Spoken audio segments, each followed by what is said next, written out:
Ninguém imaginou que, naquela noite de festa, a mulher que andava com a roupa remendada e uma mala de papelão acabasse sendo puxada para o centro do salão. Luzes penduradas entre as mangueiras, música que parecia reter o ar da serra, vozes misturadas a risos. E então, como se fosse um estranhamento doméstico transformado em milagre público, um homem de presença rara estendeu a mão e convidou Célia para dançar. Havia algo no gesto que mais parecia um reconhecimento do que um cortejo. Não era sedução, era uma afirmação pública, um gesto que dizia em silêncio que aquela mulher tinha um lugar ali, naquele chão de lajota e no coração de toda a gente reunida. A câmera virou, os sussurros correram. Quem é ela? De onde veio? O homem, alto, com a camisa levemente aberta, cabelo penteado sem esforço, sorriu de um jeito que fazia os fotógrafos murmurarem algo parecido com admiração. Chamaram-no, meia brincadeira, de o homem mais bonito do baile. Ele nunca pediu que lhe pusessem esse rótulo. A presença dele era apenas uma coisa que se notava, como se o ar se arrumasse ao redor. Quando tocou a mão de Célia, o salão inteiro pareceu segurar a respiração. Mas ninguém ali sabia que aquela mão que a puxava para a dança estava segurando tanto o passado quanto o futuro. Ninguém sabia que, meses antes, Célia havia subido o morro num meio-dia de agosto, com apenas R$ 300 no bolso, uma foto enrugada da avó Josefa e uma fome que doía mais do que o frio. A mão que agora a conduzia podia muito bem ser a mesma que, semanas antes, tinha puxado documentos do pó de uma caverna e os segurara como se fossem um mapa de sobrevivência. Era essa contradição, a viúva reconhecida no centro do salão, que fez o nome dela rodopiar pela cidade e acender em poucos minutos uma pergunta em tantas bocas. Como alguém tão pequena em aparência foi capaz de mover tanto? Fique até o fim para entender como o incidente da dança se conecta a uma história que começa embaixo do vento, lá no morro. No fim do verão em que ela chegou, o caminho até o morro era uma fita de barro e pedra, marcado por pegadas antigas e troncos caídos que o tempo não conseguiu apagar. Célia subiu devagar, como quem aprende a respiração de um lugar novo. Carregava uma mala de papelão, 3 roupas dobradas, um cobertor de lã que cheirava a fogão e, preso entre as dobras, o retrato de Josefa. Queixo firme, olhos que pareciam guardar segredos e uma escrita miúda no verso, para quando o vento apagar. A fotografia vinha com um caderno de capa gasta, páginas com anotações que ninguém mais na família lembrava de ter guardado. Ela subiu porque não tinha para onde ir. A cidade onde morara até então havia se esvaziada de empregos e de gente que dava jeito nos outros. O dinheiro no bolso dera os últimos sinais ao terminar o mês. O morro, por outro lado, estava lá desde sempre. Casas agarradas à encosta, quintais que caíam em degraus, a linha da mata desenhando a cidade com um traço irregular. Havia quem oferecesse um teto por um preço de favor, e havia dias em que o favor vinha dos vizinhos e do que eles podiam juntar. O primeiro a vê-la na trilha foi Eulário. Não era o guardião com título oficial. O apelido vinha das pessoas que há anos o viam subir e descer com lanternas, consertar pedras soltas do caminho, soprar o pó das pedras onde a gente enterrara memórias. Tinha mãos calejadas e dedos que lembravam a textura da corda. Morava de modo simples em uma casa que mais parecia um alpendre dividido com o vento. A voz era baixa como as rezas que se fazem antes de dormir. Quando Sérgia apareceu, ele estava sentado ao alpendre, consertando um cadeado. Olhou para a mala, para a foto e não fez perguntas demais. Sorriu com uma doçura cansada e ofereceu chá. Foi assim que começou a confiança, com uma xícara que esquentava as mãos e palavras que não exigiam justificativa. Célia contou o essencial, o pouco dinheiro, a foto, o caderno que ninguém mais havia reclamado. Não contou de início sobre os papéis. Guardar papéis ali tinha o peso de guardar corpos. Quem os guarda, às vezes muda de destino. A caverna ficava a meia hora dali, em uma alcova de pedra que os mais velhos chamavam de o ventre da montanha. Era um vão estreito, protegido pelas raízes de um jequitibá que durante anos cobrira a boca do abrigo com sombra. As pessoas do morro sabiam que havia pedaços de história ali dentro. Recipientes enferrujadas, retalhos de roupas, documentos enrolados em pano. Não era um lugar de espetáculo, era um lugar de memória enterrada. Eulário levava lanternas antigas, de vidro grosso. e trazia com ele uma prudência que vinha de ver muitas coisas passarem. Promessas, projetos, homens que vinham e iam. Naquela tarde de chuva fina, eles abriram a caverna juntos. O cheiro era de papel velho e terra seca. Sob uma pedra solta, envolto em óleo e em folhas, encontrou-se um maço de papéis com o selo enevoado de uma prefeitura antiga, e entre os documentos, um envelope de cor diferente. Havia dentro do envelope uma escritura assinada por um coronel cujo nome não precisava mais de apresentação na cidade. Era um nome que aparecia em placas, em estradas, em conversas de bar. As assinaturas tinham um fluxo que parecia seguro à primeira vista, traços firmes, carimbos, mas o papel, ao ser segurado sob a luz, mostrava marcas, rasuras e uma colagem de respostas que não encaixavam. Era possível sentir com os dedos a história costurada ali. A descoberta não foi um clarão, foi um suspiro que foi ficando mais forte a cada hora. Célia e Eulário não gritaram vitória nem selaram um tratado. Eles envolveram o maço em um pano limpo, colocaram a escritura de Josefa junto e guardaram tudo num buraco na parede da caverna onde a água não penetrava. Tomaram cuidado para que ninguém percebesse o acesso. Derrubaram um pouco de folhas na entrada, ajeitaram a trilha. Era trabalho de quem sabe que as coisas valiosas devem muitas vezes ser escondidas para sobreviver. A partir dali, a vida de Célia se transformou em duas direções: cuidar do cotidiano e proteger aquilo que descobrira. Ela começou a juntar cópias com as economias que conseguia. Cópias de xerox, papel guache de baixa qualidade, uma foto da escritura com a máquina de um vizinho. Havia dias em que ela voltava da cidade com um pedaço de pão, e outros em que voltava com um pedaço de verdade escondido entre as dobras da mala. Aprendeu com Eulário a ler a paisagem como se fosse um livro. Quando as janelas se fechavam, algo se movia. Quando um carro passava devagar demais na estrada, não era por acaso. Não demorou para que o nome do coronel voltasse a cruzar as portas de redes que se estendiam além do morro. A família Mendes, que por décadas fora sinônimo de contrato e linha de frente, tinha influência que pendia das prefeituras às terras. Diogo Mendes era o rosto mais visível daquele poder. Era um homem que sabia usar a palavra e o silêncio com igual destreza. Sempre dissera que administrava o que era seu como quem administra fazendas, com um cuidado que parecia natural, e que na prática funcionava como uma rede que aprisionava pequenos proprietários pela legislação, por dívidas, por esquecimento. Os primeiros sinais de que os documentos da caverna mexeriam com troncos poderosos foram sutis. Uma noite, um bilhete foi preso no portão da casa de Célia. Cuide do seu lugar. Alguns nomes não se mexem impunemente. Sem assinatura. Outra vez, um carro percorreu a rua lenta demais, as luzes dentro piscando como lanternas. Havia vozes ao longe que pareciam medir resistência, monitorar uma presença. Emblematicamente, um emissário de aparência discreta, terno gasto, sola de sapato escovada, apareceu na praça como quem pergunta por um endereço. Quando Célia o encontrou no caminho, ele fez perguntas sobre quem guardava documentos no morro, suas palavras cheias de um interesse que mais parecia política do que curiosidade. Eulário recebeu a intimidação com a paciência feroz de quem tem algo a perder maior do que a própria pele. Ele sorriu às vezes, com a calma de quem já vira rios secarem e voltarem. Mas mesmo árvores antigas não são imunes ao vento contínuo. Em uma tarde, quando a chuva começava a erodir o barro das trilhas, dois homens de fala ríspida foram vistos perto da caverna. Quando Eulário se aproximou para indagar, um deles empurrou-a com força, como se quisesse lembrar que o corpo também pode obedecer ordens. Eulário caiu, bateu o joelho na pedra e levantou-se com a mesma dignidade trêmula de quem não quer que os vizinhos vejam fraqueza. Ficou com o ombro doendo, com um hematoma que cresceu como uma sombra. A agressão não foi muito além disso.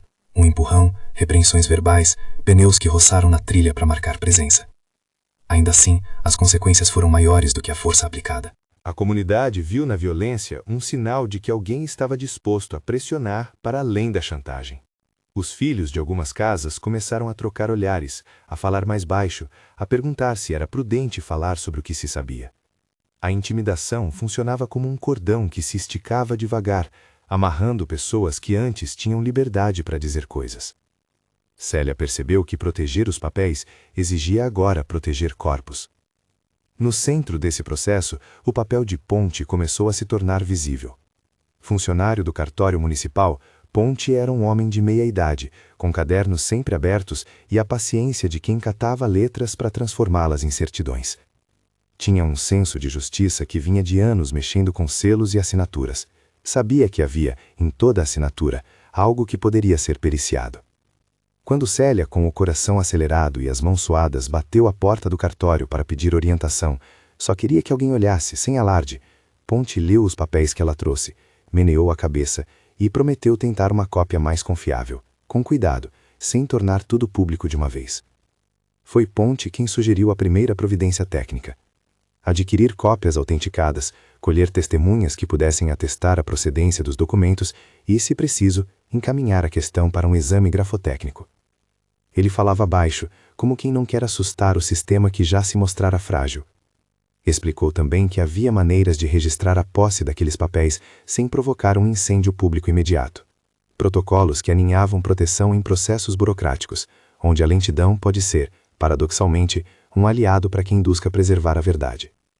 Entre conversas de porta e pequenas diligências, a cidade começou a notar um fio que ligava a história do morro às longas mesas dos restaurantes e aos gabinetes. Uma repórter de um jornal local, de nome Mariana, apareceu primeiro por uma curiosidade instintiva. Reportar terras e conflitos eram destes ofícios que não permitem desligar a atenção. Ela veio com perguntas, sem juízos de valor, e ouviu relatos que iam se somando, memórias de Josefa, menções a siglas, nomes riscados. Na primeira matéria, escrita com o cuidado de quem entende que manchetes podem destruir vidas, apareceu uma descrição comedida, que fez com que a história se tornasse algo que se podia sussurrar além das suas fronteiras habituais. Quando a notícia saiu, a família Mendes percebeu.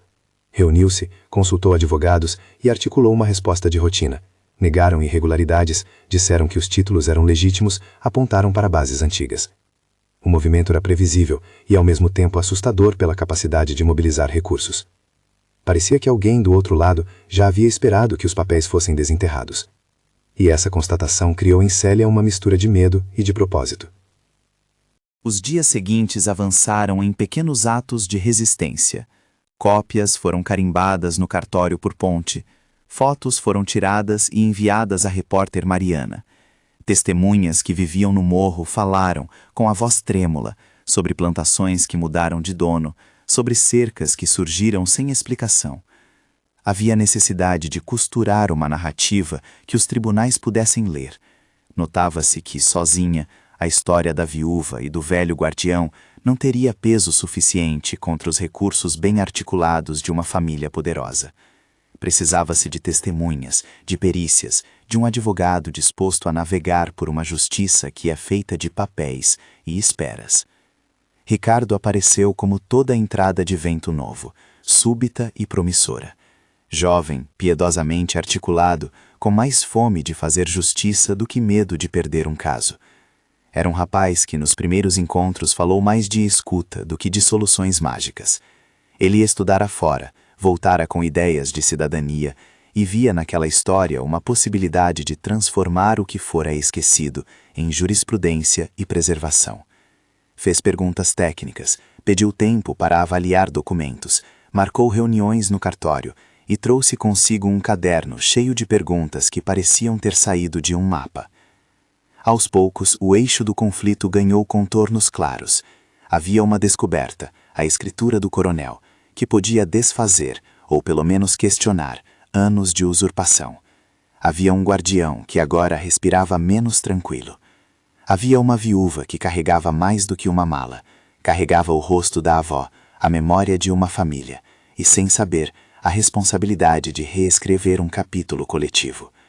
E havia uma cidade que começava a perceber que as coisas que se escondem no morro não são apenas coisas do morro. São muitas vezes o espelho do que a cidade quer ignorar. Com a tensão crescendo, o morro não deixou de viver os seus dias. Havia feijão cozinhando nas panelas, crianças que corriam descalças com as calças encharcadas de chuva, senhoras que conversavam sobre remédio e sobre missa. Mas agora as conversas vinham acompanhadas de um olhar permanente às trilhas, uma ansiedade que se sentia na fala cortada de quem teme o que vem depois. Em noites de vento, Célia sentava no alpendre, com a fotografia de Josefa sobre o colo, e lia as palavras que a avó escrevera. Eram linhas curtas, quase anotações. Não se dobra o passado como se dobra um pano. Guarda-se. Entende-se. Essas palavras fizeram parte, silenciosa e firme, do combustível que a empurrou adiante. Eulário, por sua vez, passou a andar mais devagar.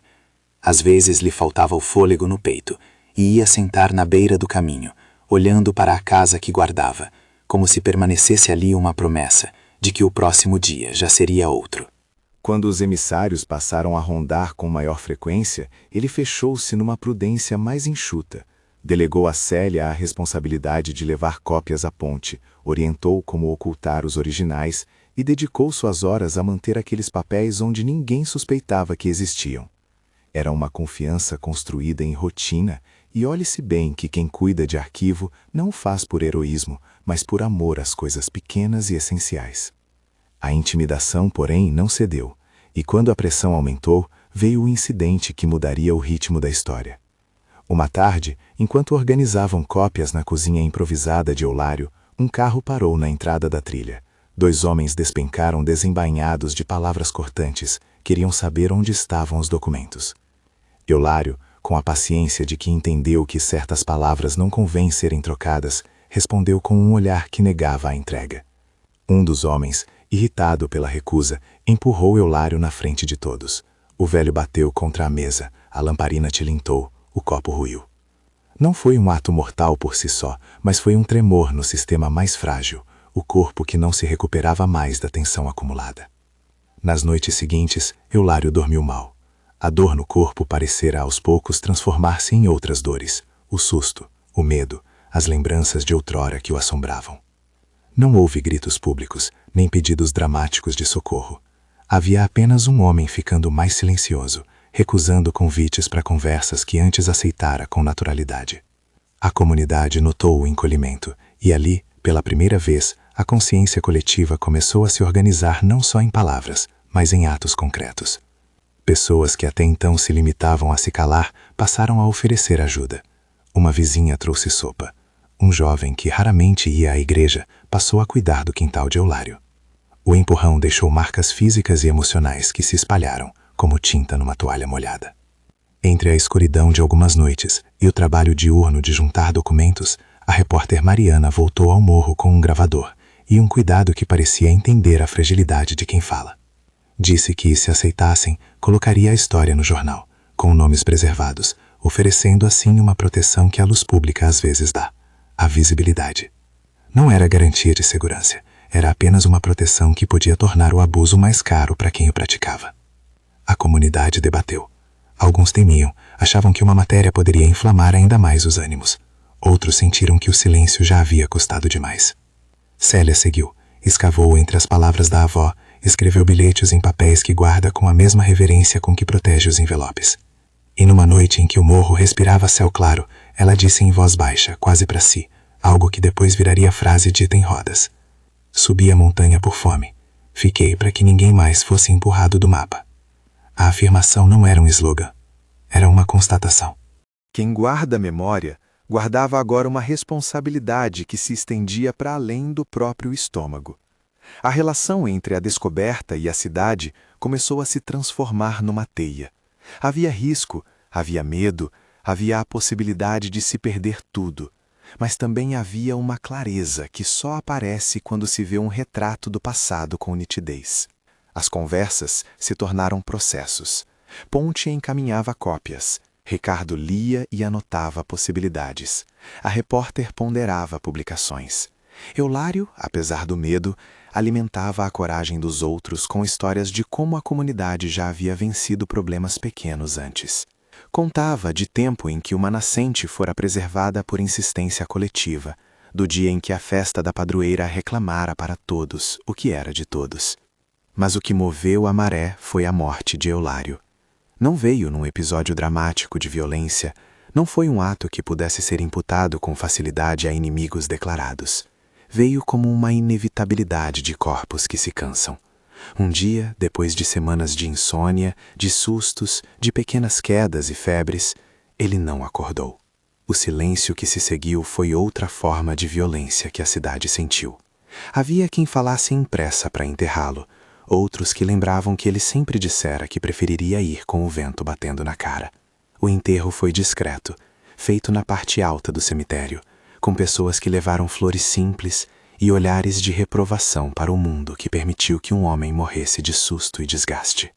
A morte de Eulário teve um efeito que ninguém havia medido. Transformou o medo em catalisador. Onde antes havia recuos em voz baixa, agora surgiam decisões. O morro, que tantas vezes se movia segundo os compassos do isolamento, viu-se unido por algo maior que a pena de cada um, a obrigação de não deixar a história morrer com ele.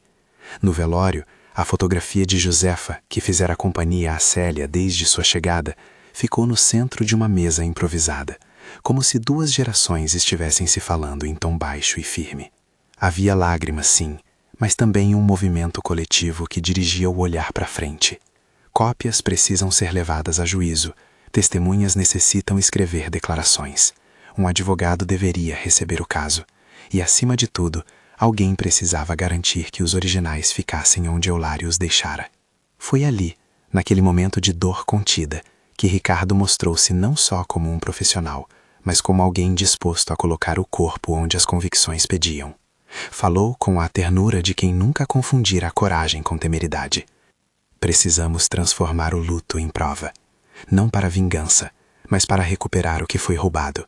As palavras soaram simples, quase óbvias, mas tinham uma força porque saíam de um lugar de preparo técnico amparado por uma vontade ética. Pessoas começaram a falar, e a cada relato um novo fio do tecido se mostrava. Ainda assim, os riscos permaneciam. A família Mendes não se limitou a negações formais. Alguns emissários continuaram a rondar. E a cidade, que antes escutara tudo com certa passividade, agora debatida entre proteger seus e enfrentar uma estrutura que sabia lidar com meios legais e retaguardas. Era evidente que o enfrentamento não seria só de palavras, e que a justiça, quando acionada, demandaria paciência, recursos e coragem contínua. As noites de quem decidira ficar tornaram-se mais longas. O lugar onde os papéis estavam escondidos passou a receber visitas mais frequentes de quem defendia a memória. A narrativa pública, por sua vez, ganhou potência com a intervenção da repórter Mariana. Sua matéria, escrita com cuidado para não expor testemunhas vulneráveis, trouxe luz a um problema que, para muitos, parecia distante. O jornal tratou de contextualizar. A cidade possuía um passado de conflitos fundiários, e a descoberta no morro era apenas uma destas tramas que se repetiam em várias regiões do país. Ainda assim, a matéria fez algo essencial. Transformou o que era um segredo de morro em assunto público. E isso fez com que pessoas de outras partes começassem a perguntar, e de vez em quando, a oferecer ajuda. Quando a pressão aumentou e as estratégias passaram a ser discutidas em voz alta, surgiu a necessidade de formalizar os passos. Ricardo pediu tempo para reunir documentos e sugerir um plano que começava por garantir cópias autenticadas, promover a perícia grafotécnica e organizar testemunhos. Ponte garantiu que a cópia do cartório fosse feita sem alarde, numa operação que precisava ser discreta por causa dos riscos de retaliação. E Célia, que nunca buscara ser protagonista, viu-se na posição de coordenar pequenos detalhes. Quem poderia testemunhar, quem tinha ciência sobre a origem dos títulos, quem teria coragem de ir à cidade para falar em nome da comunidade. O morro mudou de ritmo. Antes, as rodas de conversa giravam em torno de trabalho e missa. Agora, um novo assunto se instalou nas portas: a memória. Pessoas lembravam de Josefa, das suas anotações, de como ela sempre fazia questão de apontar limites com lápis e mapa. Havia relatos de parentes que haviam saído, de plantações que cessaram, de cercas que surgiram do nada. A juntada dessas histórias começou a formar um mosaico que poderia, um dia, ser lido por juízes. A cidade, por sua vez, continuava a olhar com certa mistura de curiosidade e medo. Havia quem dissesse que a disputa seria um problema para todos, e quem repetisse que a memória, uma vez perdida, não volta.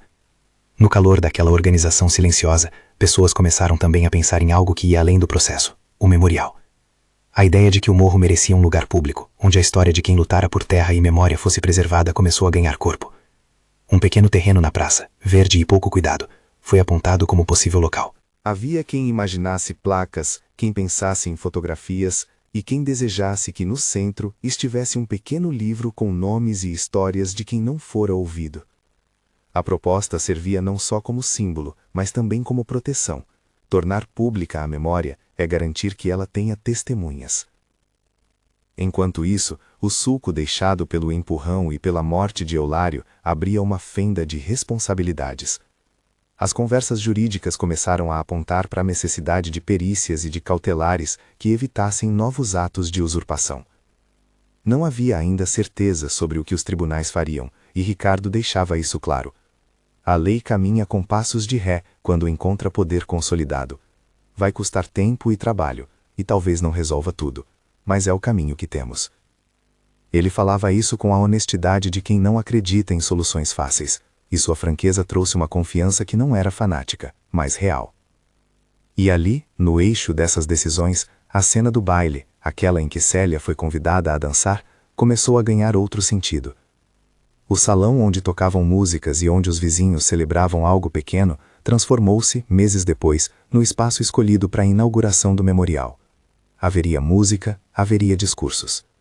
A comunidade entendeu a festa não como celebração de um fim, mas como ato de reconhecimento público. Nada do processo jurídico teria acabado ali, a justiça demoraria e os Mendes continuariam a recorrer.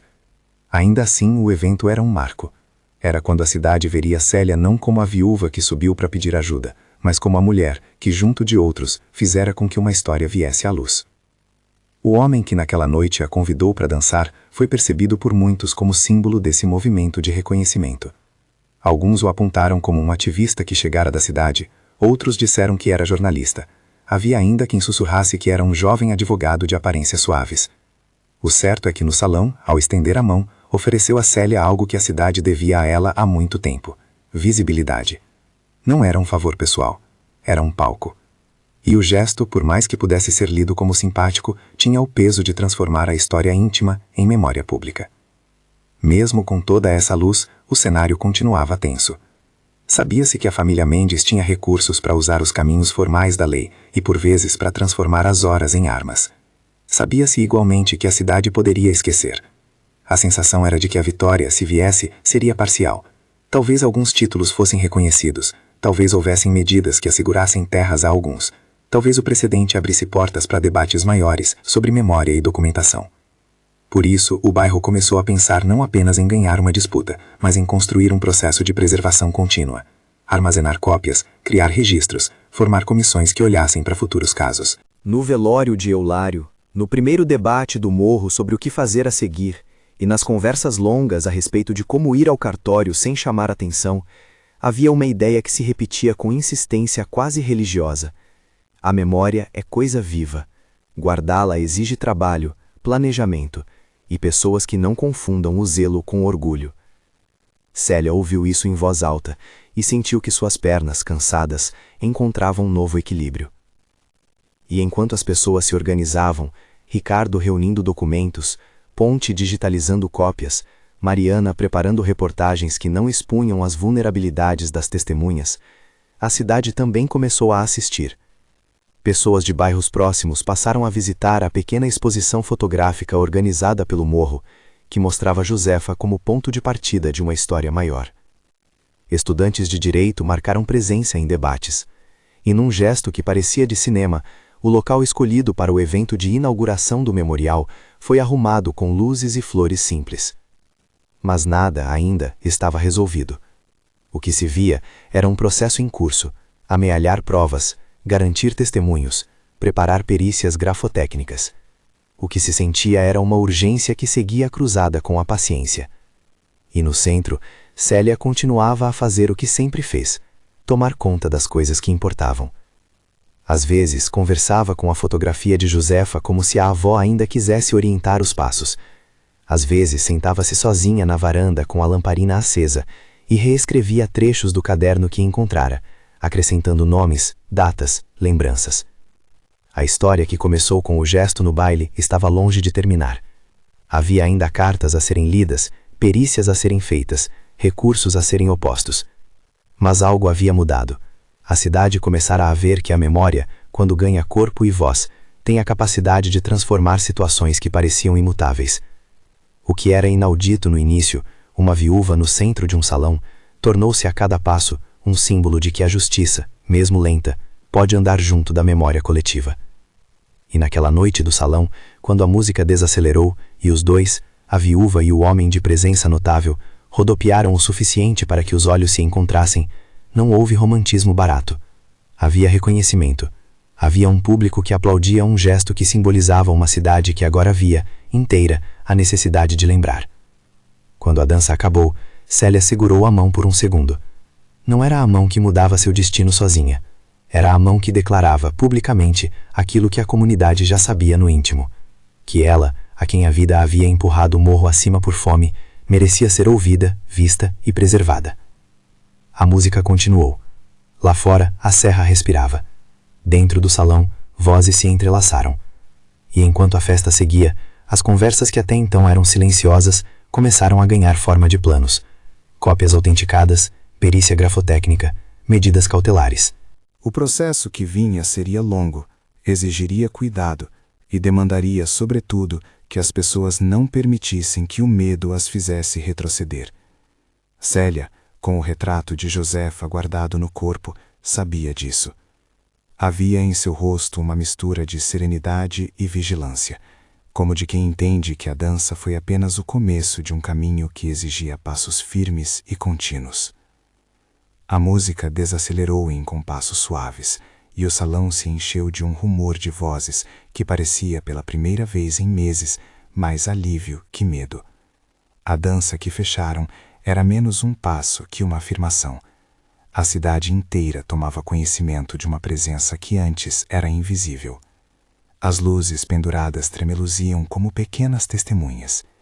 Quando a mão se soltara, Célia ficou com um pouco do calor daquele corpo desconhecido, e ao voltar à mesa onde a foto de Josefa ainda estava, sentiu algo mais leve, a sensação de que a história havia deixado de ser apenas dela para tornar-se de todo mundo.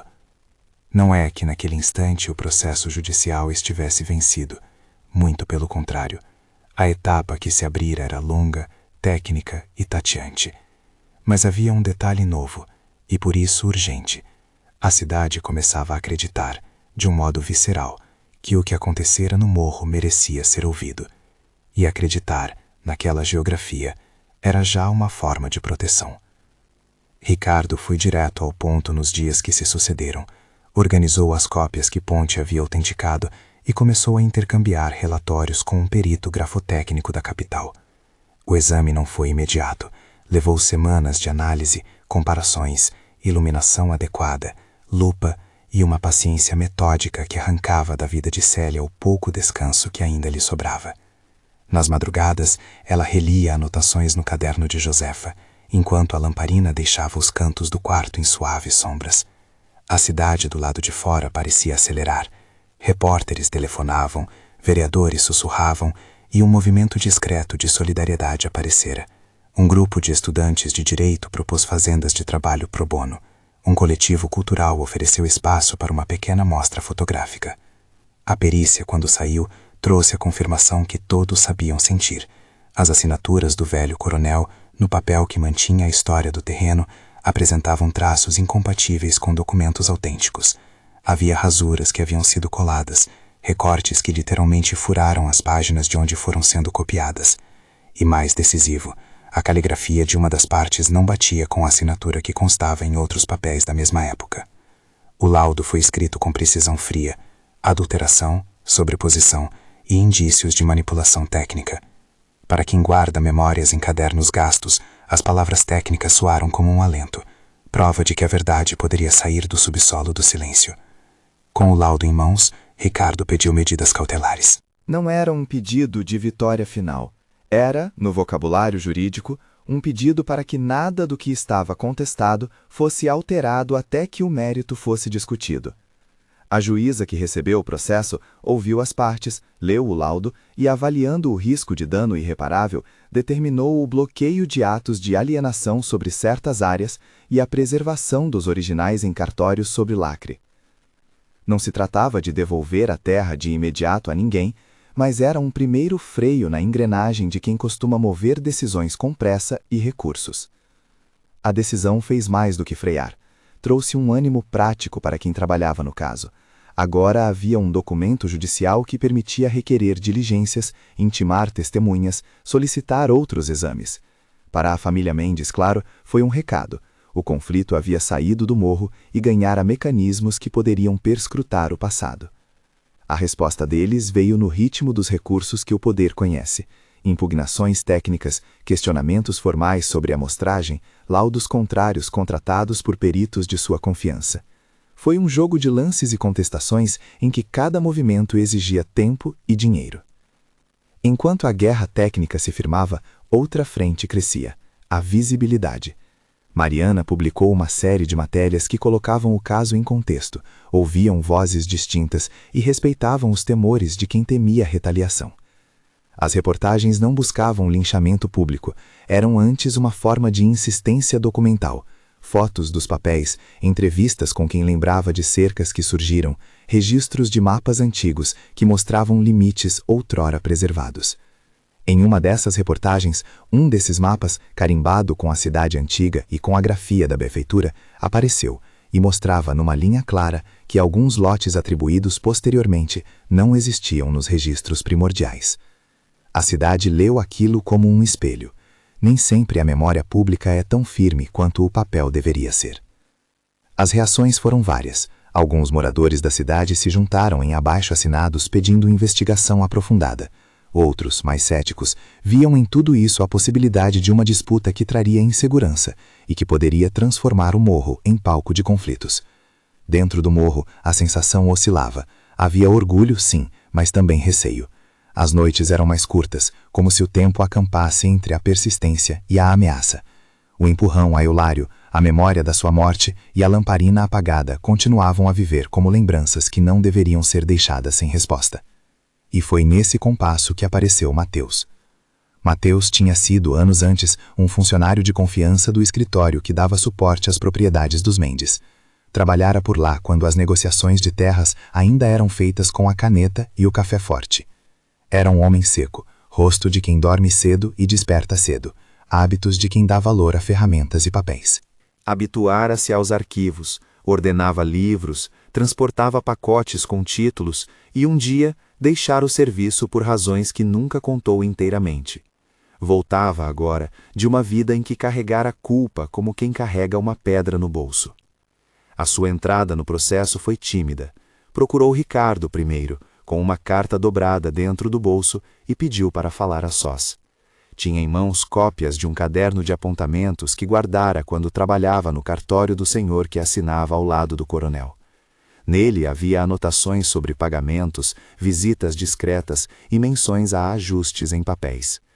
Mateus dizia que havia muitos anos fora instruído a arrumar termos que atrapalhavam negociações. Nunca pensara que aquilo poderia chegar tão longe. Não queria fama, queria apenas fazer certo o que no passado havia sido errado. A decisão de Mateus de falar teve o efeito de um sopro que retira uma poeira que já se acumulava. Ele não apareceu para acusar com lágrimas. Apareceu para dizer, em voz baixa e com mãos que ainda tremiam ao manusear papéis, o que sabia.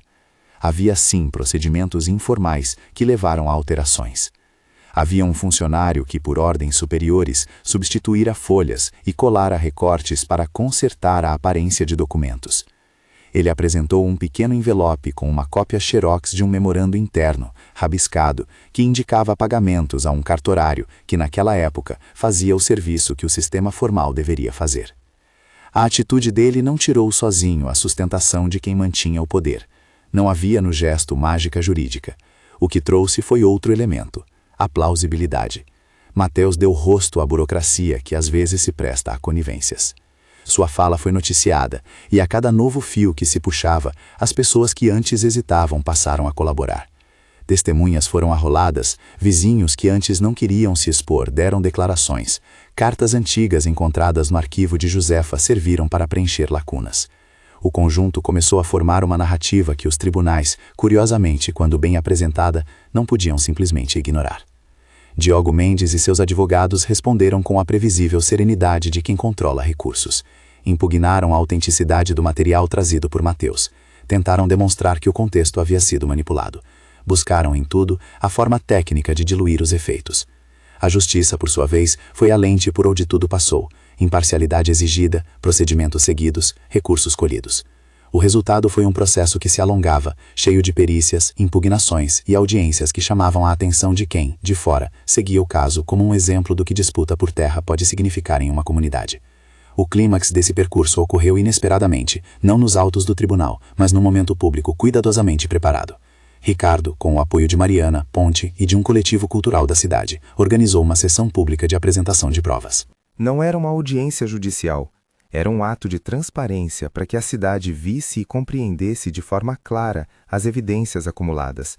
A ideia era simples: projetar os documentos, mostrar perícias, ouvir peritos, permitir perguntas. Havia no ar o risco de expor testemunhas, mas foram tomadas medidas para proteger identidades sensíveis. A sessão foi divulgada com antecedência e a praça escolhida, perto do morro, sob as árvores, ficou cheia de gente de todos os cantos. Naquele dia, Ricardo apresentou o laudo grafotécnico. Ponte falou sobre o movimento que fizera para autenticar as cópias. Mariana exibiu fotografias do maço original e estudantes de arquivologia explicaram o modo como a manipulação fora feita. Então, como um detalhe final, exibiu-se um vídeo que havia sido gravado às margens do processo. Imagens antigas de um arquivo sendo manuseado no escritório de alguém ligado aos Mendes. Não era por si só um vídeo conclusivo. Eram fragmentos de arquivos, gestos, papéis sendo encaminhados. Mas no fim, o que selou o momento foi a aproximação de um homem que ninguém esperava.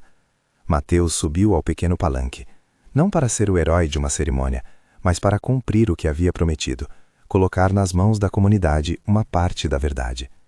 Trouxe então um envelope transparente com um documento que fora no passado entregue a ele por um superior, uma folha de serviço, uma nota, um pedido de ajuste.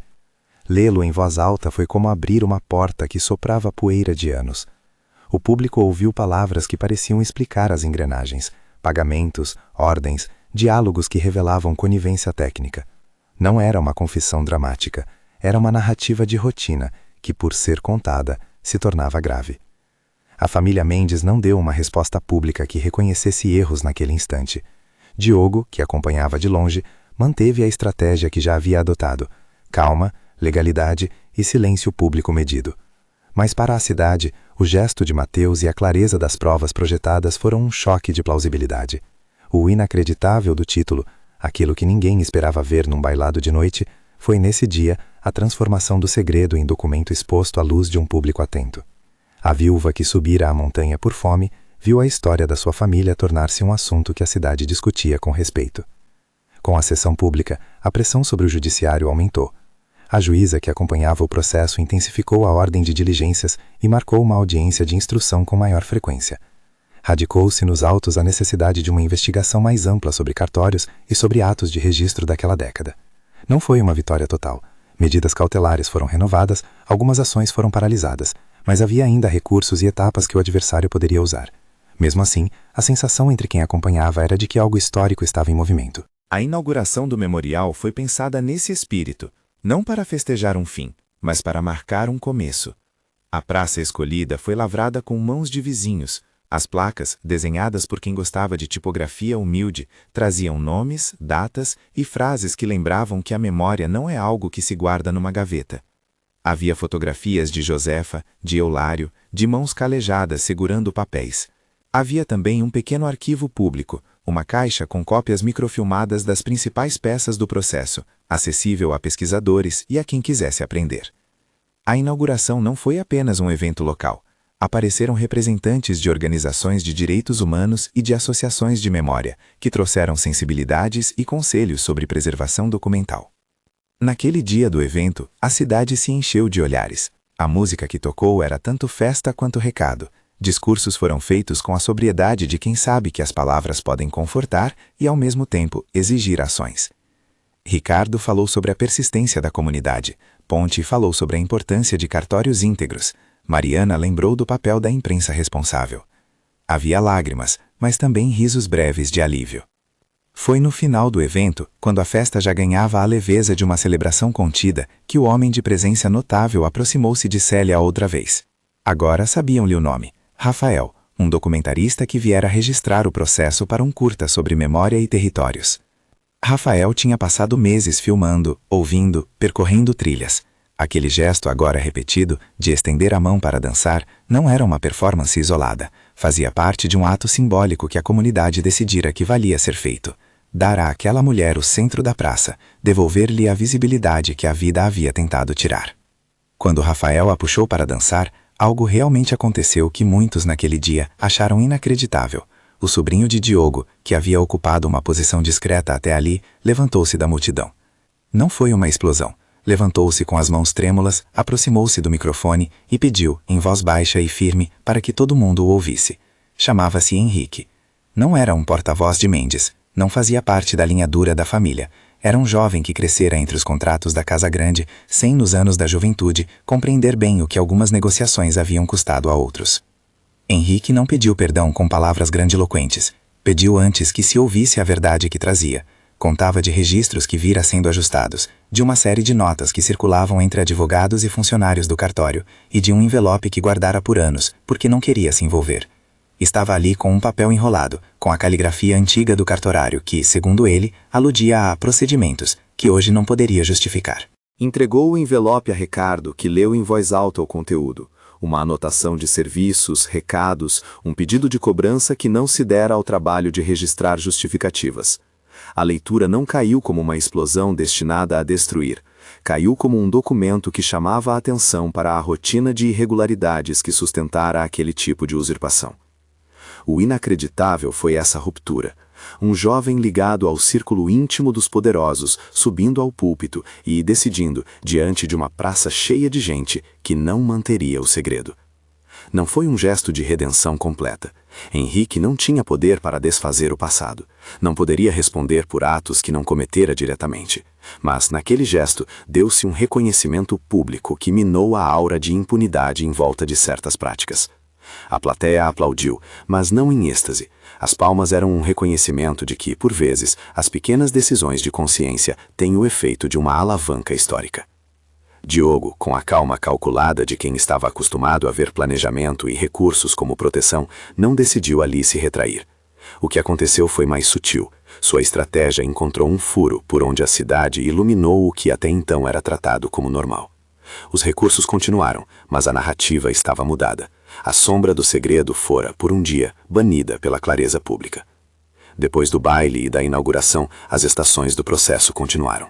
Houveram audiências de instrução com laudas que tomavam páginas e páginas.